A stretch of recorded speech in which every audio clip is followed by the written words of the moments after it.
веселеньку про жіночку, молоденьку про жіночку заспіваємо, серце наше звеселяємо. Маю жінку молоду, молоду, не пущу їй по воду, могла бися топити, топити, мусив бися женити, могла бися топити, топити, мусив бися женити.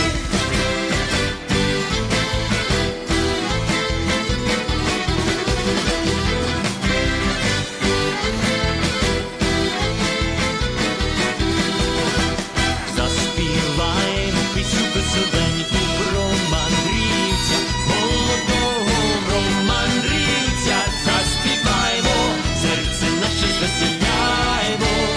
Ой, дівчино, не вір ми, бо я хлопець мандрівний, мандрівний, я мандрую тут і там, подобаюсь дівчатам, дівчатам. Я мандрую тут і там, подобаюсь дівчатам, дівчатам.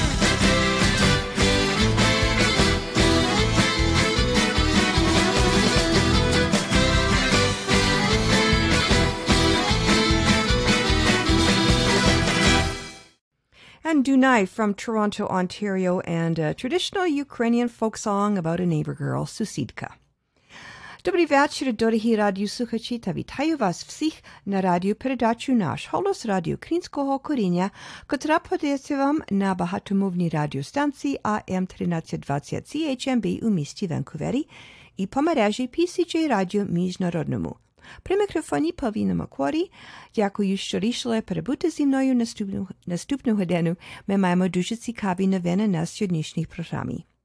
Hello there and welcome to Nash Holos Ukrainian Roots Radio here on AM 1320 CHMB Vancouver and in international syndication on PCJ Radio International.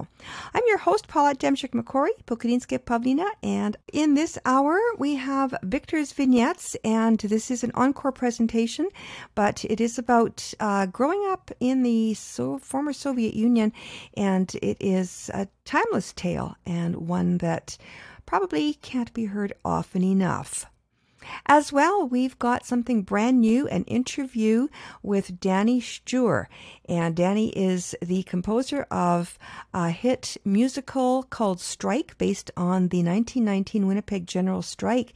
And now that screenplay has been turned into a movie, which will be premiering in Canadian theaters coast to coast at the end of this month. And we've had a chance to track Danny down and have a little chat with him, and he'll give us the behind-the-scenes scoop on what that is all about. So stay tuned for that.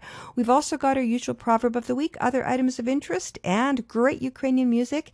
And coming up next is Kalabai from Edmonton from a CD called Kolomeyka Casualties and a song about a gypsy girl, Циганка. Стояла, думала, циганочка молода, стояла, думала, циганочка молода, циганочка молода.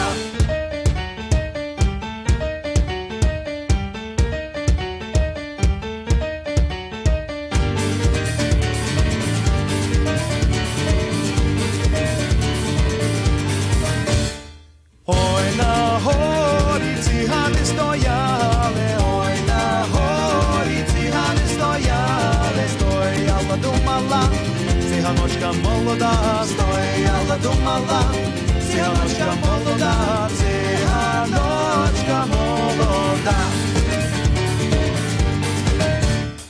Один циган не п'є, не гуляє, один циган не п'є, не гуляє, стояла, думала, циганочка молода, стояла, думала, циганочка молода, циганочка молода.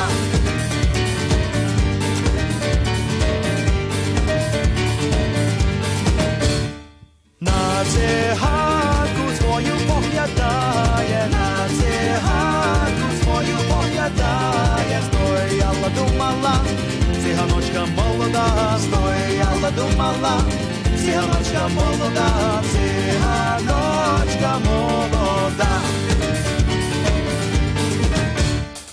Ой, циганко, yakep tebe hore oitse hako yakep tebe hore stoi alla dumala Cihanočka molodá stoi alla dumala Cihanočka molodá Cihanočka molodá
Cihanočka molodá stoi alla dumala Cihanočka molodá Cihanočka molodá Oj na hori cihane stojale Oj na hori cihane stojale Stoi alla dumala Cihanočka molodá stoi alla dumala Cihanočka molodá Cihanočka molodá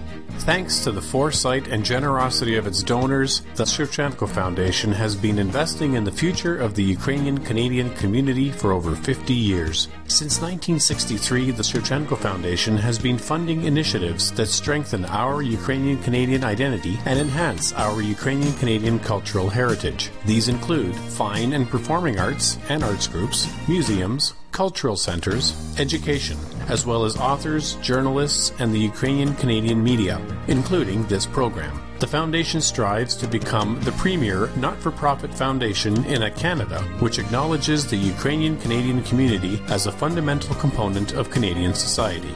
Nash Holos listeners are encouraged to support this vision through continued donations into the future. To apply for grants, make a donation, or for more information, visit ShevchenkoFoundation.com.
And a blast from the past for you there. That was from a CD called Ukrainian Village Music Historic Recordings 1928 to 1933, put out by the Arhuli music label back in 1994. And that was Joseph Pizio with a Pete Kametska Kolomeka. Coming up next, another bit of a blast from the past. This is a group of female singers from the east coast of the United States, and they call themselves Svitania. Here they are now with a little ditty, a traditional Ukrainian folk song, Na vulitsi skripka hraye, playing a violin on the street. Na vulitsi skripka hraye, basudeve mavyaye, mene mati ne puskaye, na vulitsu bolyati. Pusti mene moja mati na volitu pojati, s parukami žartovati. Mene mati ne puskaje na volicu pojati.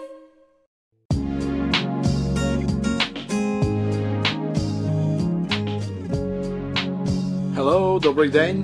My name is Serhiy Kaznady in Toronto, Canada, and I am pleased to narrate Victor's vignettes, stories about life in Soviet and post-Soviet Ukraine. These stories were written by Viktor Sergeyev, who lives in Mykolaiv, Ukraine. Victor worked as freelance technical translator from English, but now has multiple sclerosis, which makes speaking difficult for him. But he finds great joy and a creative outlet in writing and sharing his stories online and here on Nash Holos Ukrainian Roots Radio. You can find Victor's original transcripts along with his commentary at his blog, Vignettes, Life in Ukraine. Links and audio files at nashholos.com.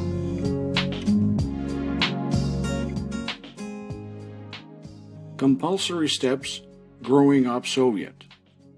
Today, I will share with you the typical Soviet childhood, based on my own life experience. In Soviet times, children went through a very rigid process of indoctrination. There were 3 compulsory steps required of each child in order to grow into a proper Soviet citizen. Children began their studies at the age of 7.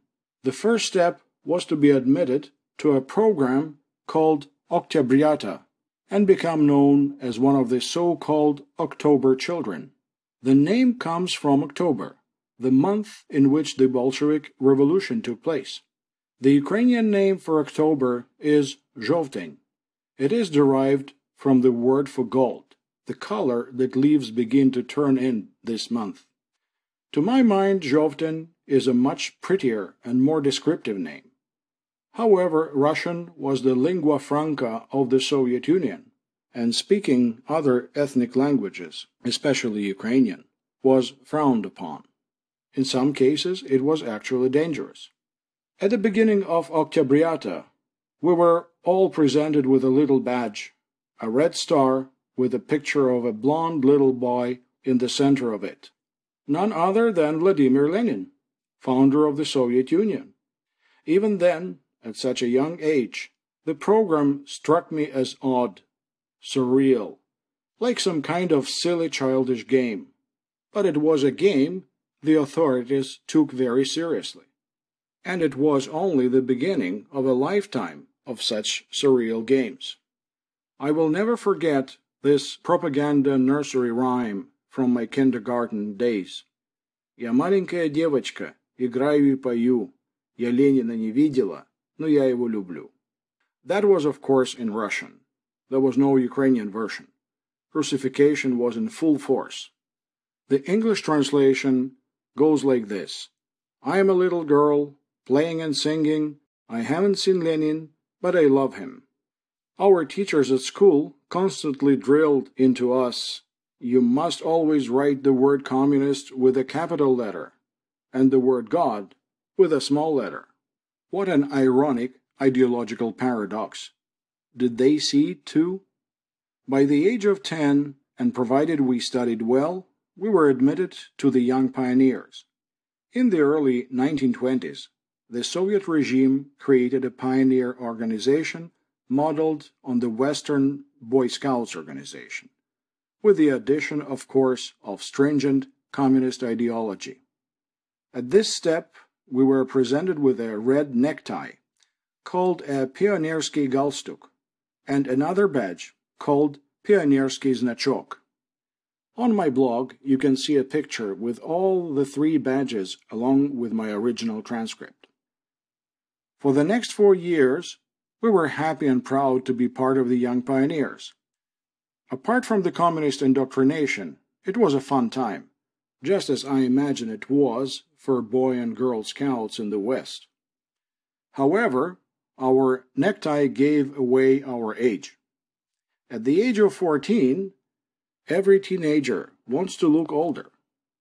So once we left the school grounds, we would hide the necktie.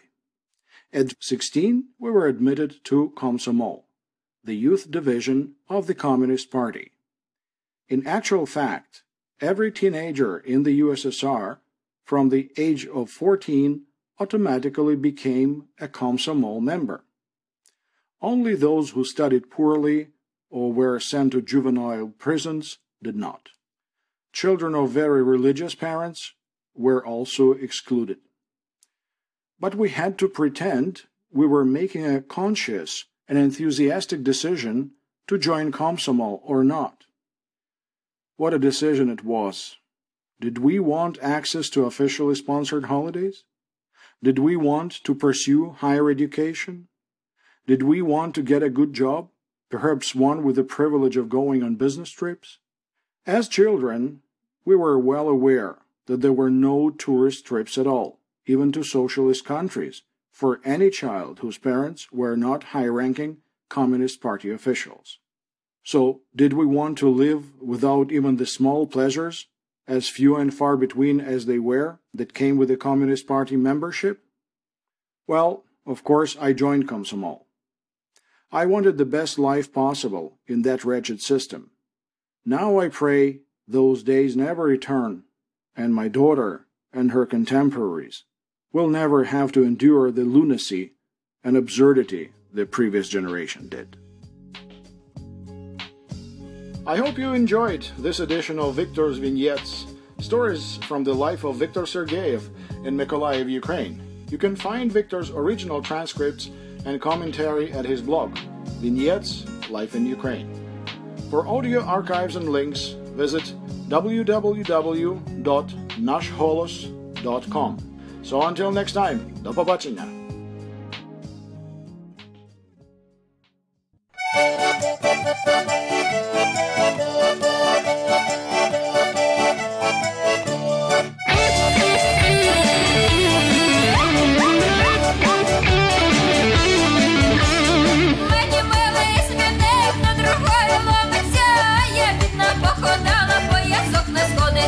А я бідна походала, поясок не сходиться. Велика чарівна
and a Ukrainian collaboration there for you by Zulu and the fabulous Rozhanetsia, which claims a Canadian connection, and that song was called Meni Mili, My Sweetheart. And coming up next is a group from New York City, the Big Apple, and they're called Hrim. And from their self-titled CD, here's a song about a young girl going to pick mushrooms. Ой, дівчина по гриби ходила.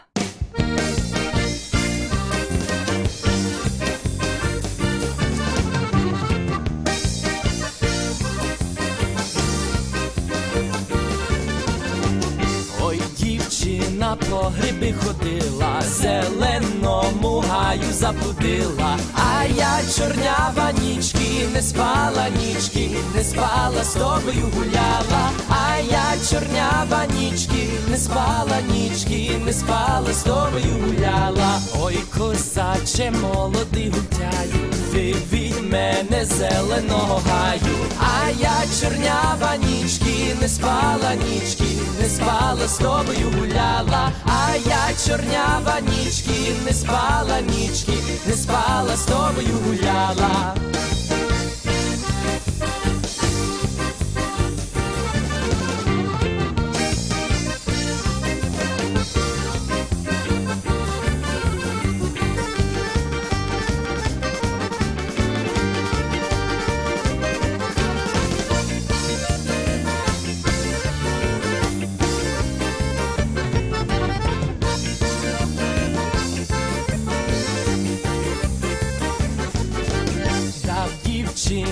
Конику тримати, а сам пішов дорогу шукати. А я чорнява нічки, не спала нічки, не спала, з тобою гуляла. А я чорнява нічки, не спала нічки, не спала, з тобою гуляла. Ой, шукав ти до темної ночі, пала роса до синії очі. А я чорнява нічки, не спала нічки, не спала, з тобою гуляла. А я чорнява нічки, не спала нічки, не спала, з тобою гуляла.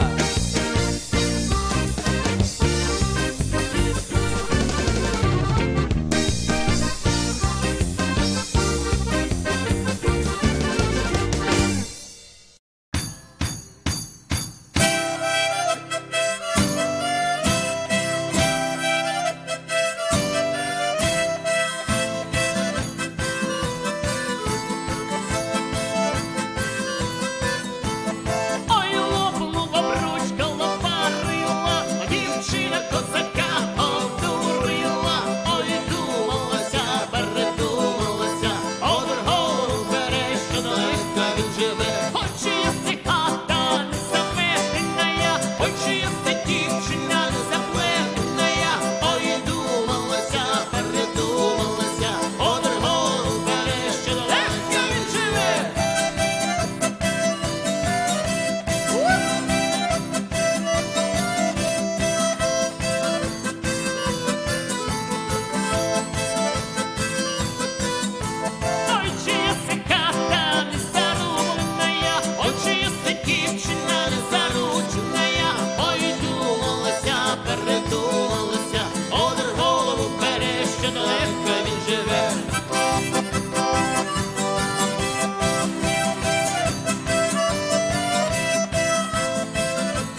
свого мужа шанувала, а з другим ходила.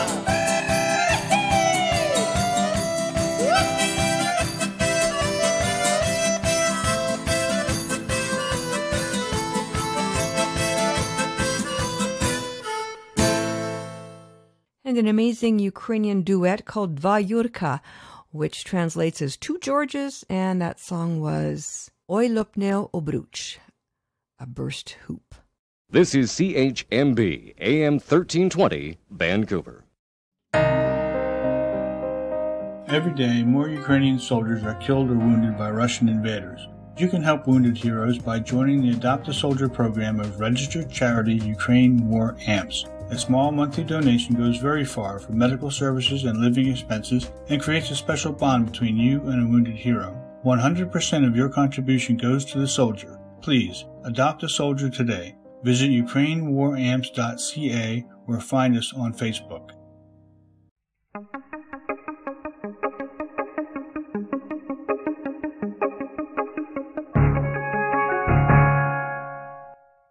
Few people get to see their dream pet project, be it a book, screenplay, or whatever, hit the silver screen. But a Ukrainian-Canadian from Winnipeg named Danny Sture did. Danny Sture is the composer, producer, and co-author of the stage musical Strike. It is the story of the Winnipeg General Strike of 1919. His musical premiered at Rainbow Stage in Winnipeg's Kildonan Park in 2005, to great acclaim.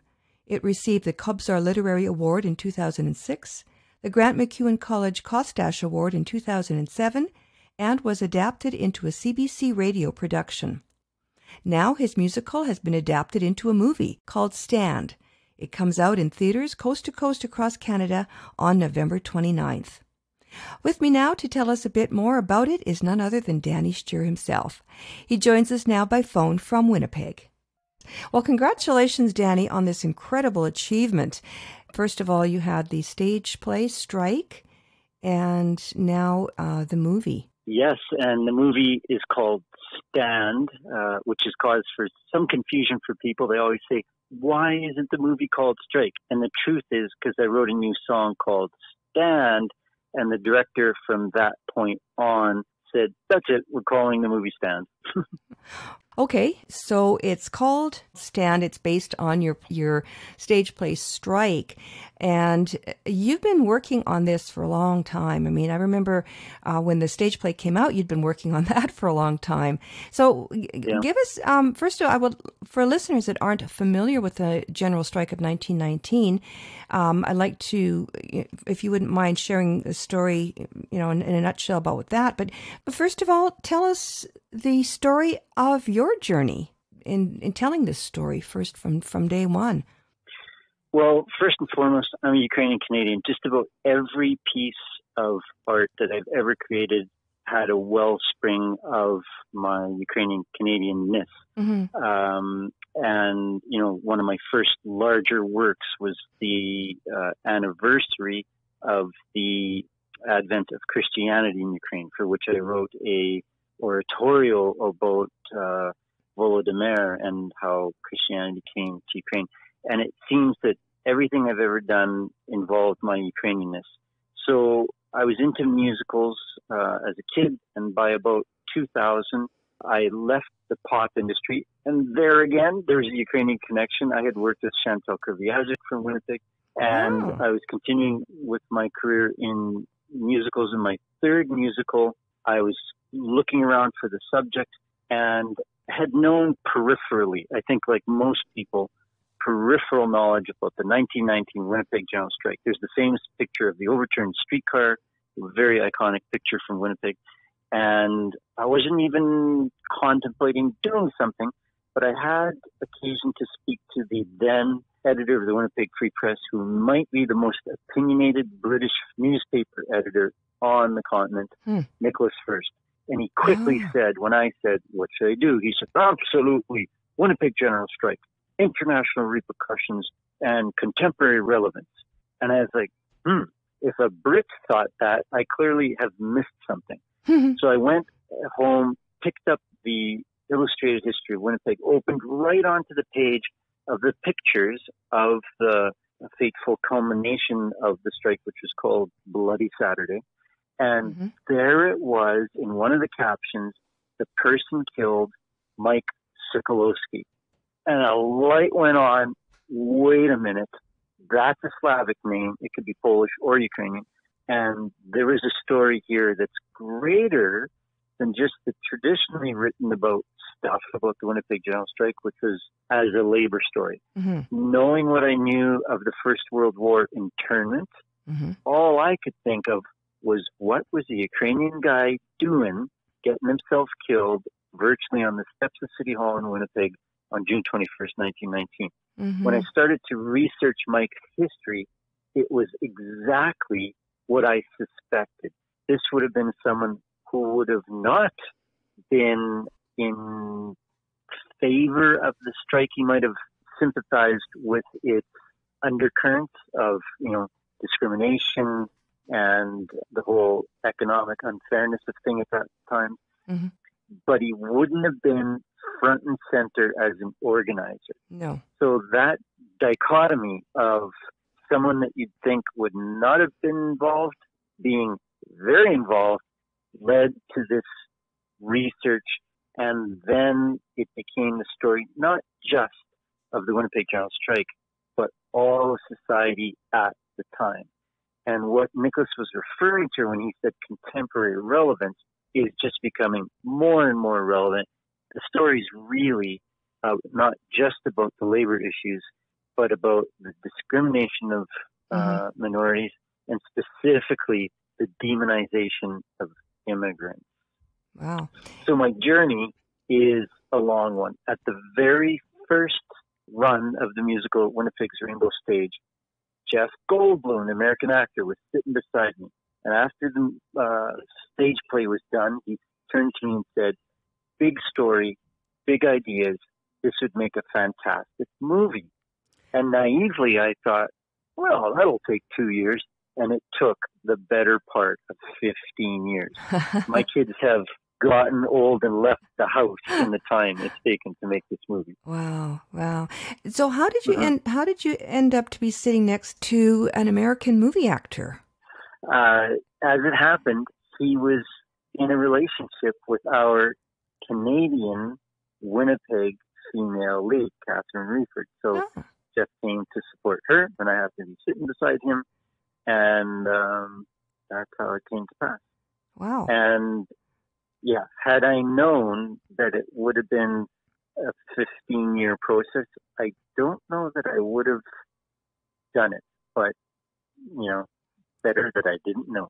Yeah. Well, I suppose you wouldn't have, we wouldn't be having this conversation now, and this film won't be, wouldn't be about to be released across Canada. So that is amazing. Congratulations. And thank you for the work that you're doing, you've been doing, and for your perseverance and for taking on that 15-year project. I think it's worth it. Well, from my perspective, I think it's worth it, and I'm not sure if you do. From the sounds of things, well, I do, because the bigger story for the Ukrainian community is that our community's experience 100 years ago is a metaphor for the immigrant experience now. Our community has that brutal history of the First World War internment and the kind of discrimination that was going on at the time. I can't tell you how many people have approached me and said, my grandfather said that the particular shopkeeper boss came and said, fill in the blank Ukrainian name, you would have had great potential as a manager, but not with that name. So this is the era of the shame, where it was not cool to be Ukrainian. It was not cool to be anything other than Anglo. And this story that takes place, as it happens in Winnipeg, but was taking place all across North America, was what I call the era of the shame. So it's little wonder that as late as the 70s and 80s, my parents carried a very big chip on their shoulder, this business of immigrant shame. So if our community can do anything for current waves of immigrants, it's to say you are wanted, you are accepted, you are important to Canada. That's the big message of the movie, that everyone is wanted, and we should all treat each other well. Just to play a little bit of devil's advocate, Danny, do you think that much has changed in the past 100 years? I mean, I think that I personally think that I hope that there has been some progress. I mean, it's not, yeah. Of course, things have changed for the better. We can point to tons of improvements, be it, in the case of labor, there's 8-hour days, there are weekends, there are holidays, but there are particular things that the movie draws attention to that unfortunately haven't changed. Although faces and color of skin have changed, there is very much discrimination of immigrants and minorities going on right now. Some might argue to a greater extent. So what I always say is times change, but humans don't. And when you hear the phrase that history is circular, that does mean that we, occasionally revert to some regressive things that you'd think we would do better at. So, of course, things are better, but there's so many things that you have to wonder, geez, why aren't they better? Mm-hmm. So the movie really points that out, because you're looking at a movie where it's 1919 and you clearly get that it's 100 years ago. And if you kind of just get into the movie for a bit, all of a sudden you're struck with the fact that, gee, it kind of seems like today. In particular, there's a character in our movie when a senator says to him, it's not illegal to speak one's mind in this country, even for immigrants.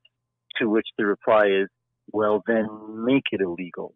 This business of changing laws and changing government norms just to follow the whims of individuals in government, that's unfortunately something that's been done forever and was clearly done 100 years ago and is being done now. So you definitely see that there are parallels to what is going on today, and there is a lesson in this movie, and people in today's world can relate to that story. Yeah. What I always say is 1919 is a metaphor for today. You cannot watch this movie without picking many, many parallels to today. Mm-hmm. And that's the reason you do a period movie, because on one hand, it's just kind of fun to watch a period movie. But that's not why you do it, because they're expensive. You don't put people in costumes just for kicks. Mm-hmm. What it is a way to talk about today without it being a documentary. It's a metaphor. Yeah, Mm-hmm. yeah.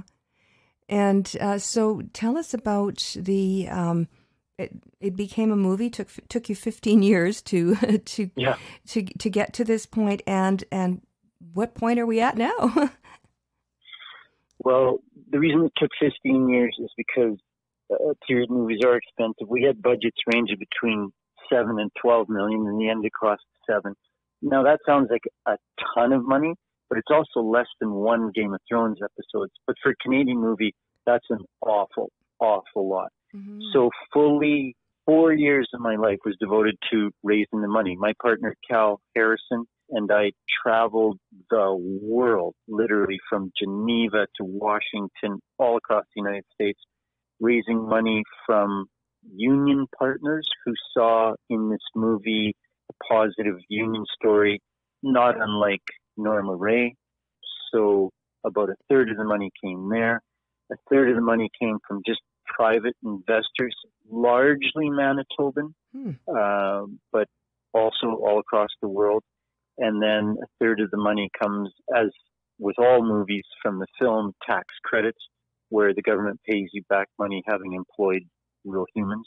Mm-hmm. But that was a long and arduous process. I put on an awful, awful lot of air miles doing that.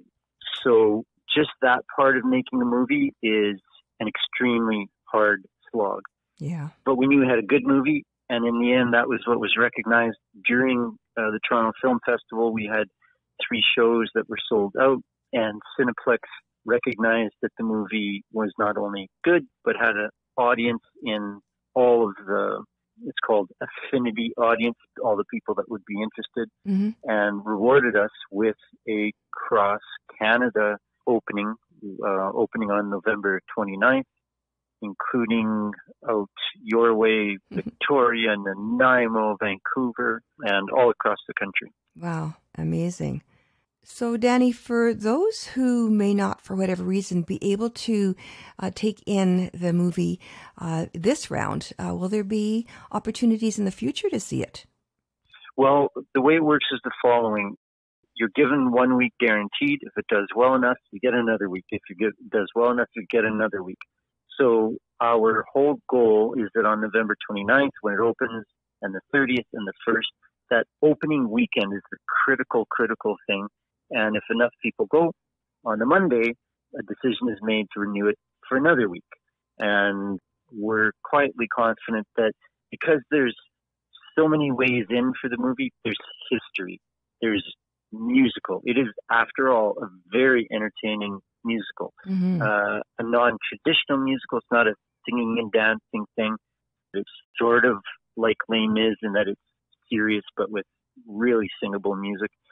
There is all of the ethnic components to the story. It's set against the Ukrainian milieu, but it also has interest for people of Jewish background because the Romeo and Juliet story within the movie is that the Ukrainian Catholic falls in love with the woman who's the Jewish suffragette next door. So there's a Romeo and Juliet story. Yeah. There's a really interesting story from the Indigenous community. We have a character who's a Métis First World War veteran. It's a very little known aspect of Canadian history. Oh, wow. And then an even lesser known part is the Oklahoman refugees, which were refugees from Oklahoma between 1907 and 1919. Until Canada stopped immigration of Black people. And those people immigrated to Winnipeg, Regina, and Edmonton. In Edmonton, there was an all-Black First World War regiment. And the town of Amber Valley near Vegreville, talk about a Ukrainian connection there, no kidding, was an all-Black town. So much of the quote-unquote help to the upper classes were these Black women who come from Oklahoma. We have that story, Emma Jones from Oklahoma. So it's this fascinating time capsule of history of Canada, little known, and of interest to many communities. And these were all true stories. This is all based on historical all true fact. story. Wow, yeah. wow. Yeah.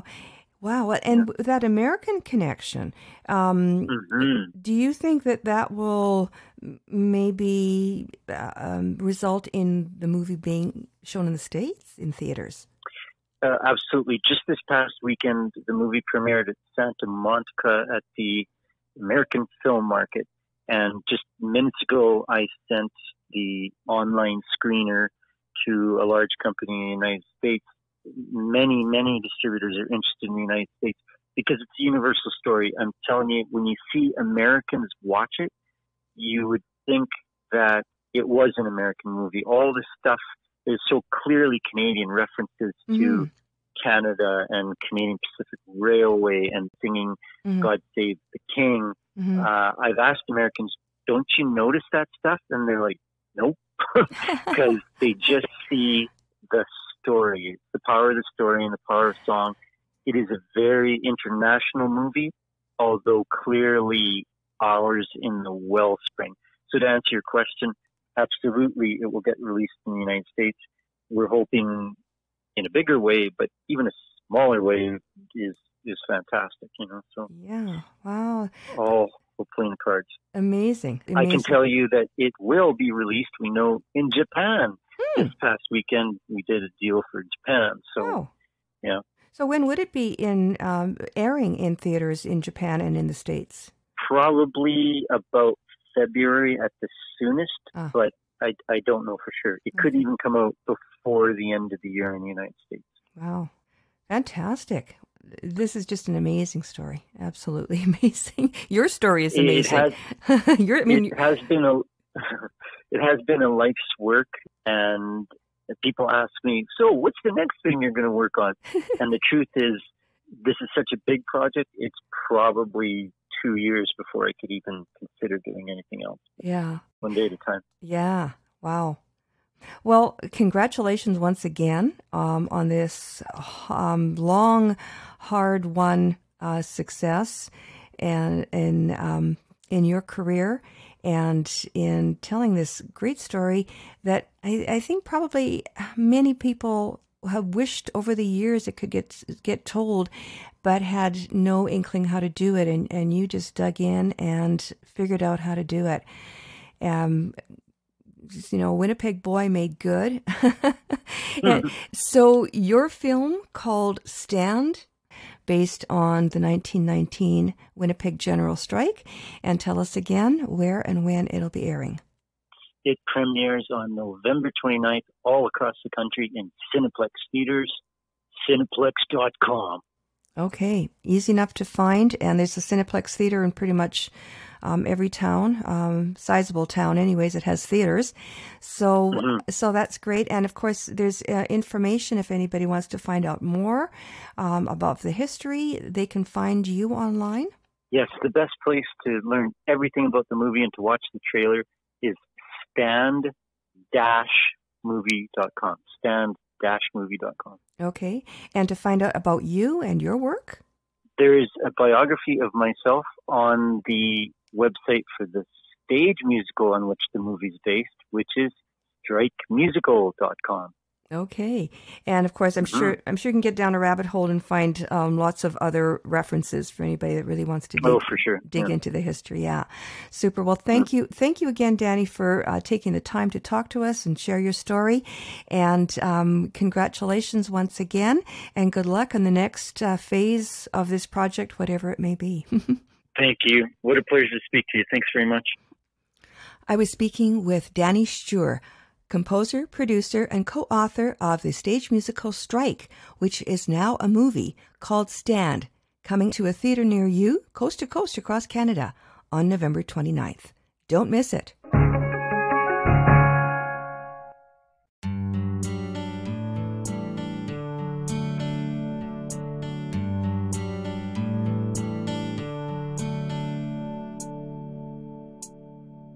I'm tired of all the people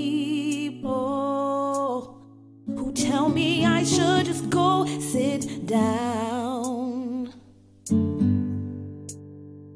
I'm sick of being seen as feeble and being scared in my hometown. When you don't count me among your equals, then don't expect me to just lie down. So now I'm gonna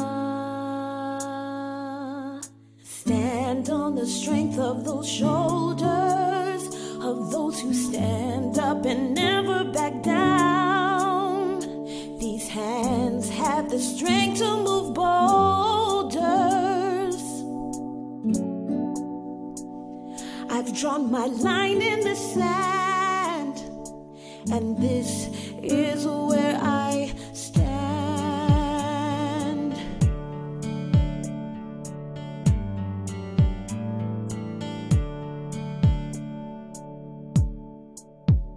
I've had it with just obeying and being taken for some kind of fool. I'm tired of barely playing in a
this is where I stand.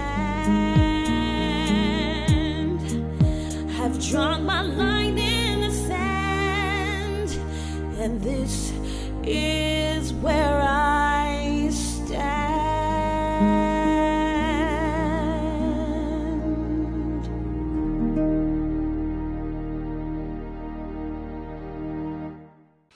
And that is the soundtrack from the theme song for the movie Stand, and it is called Stand.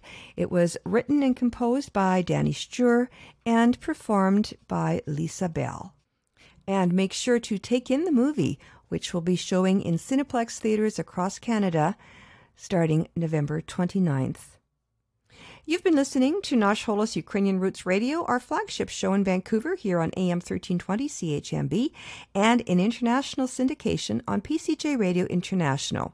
In between broadcasts, please visit us online, www.nashholos.com, where you'll find transcripts and archived audio files, a link to the Nash Holos podcast, and information about the show. There's also a link to our Patreon site there where you can support our work if you like. Na жаль, ми вже скінчили нашу програму, пора нам прощатися на ще один тиждень. Але перед тим я хочу залишити вас такими словами мудрості. Як знаєш, чого ти не знаєш, то вже початок науки маєш. And our proverb of the week translates as, to know what you don't know is the beginning of knowledge. And with that, we've come to the end of our program, so we'll wrap things up with the By Request Band from Steinbach, Manitoba. I'm Pavlina on behalf of all of us here at Nash Holos and AM 1320. Thanks for listening and Dobranich!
Hi, I hope you enjoyed this edition of the show.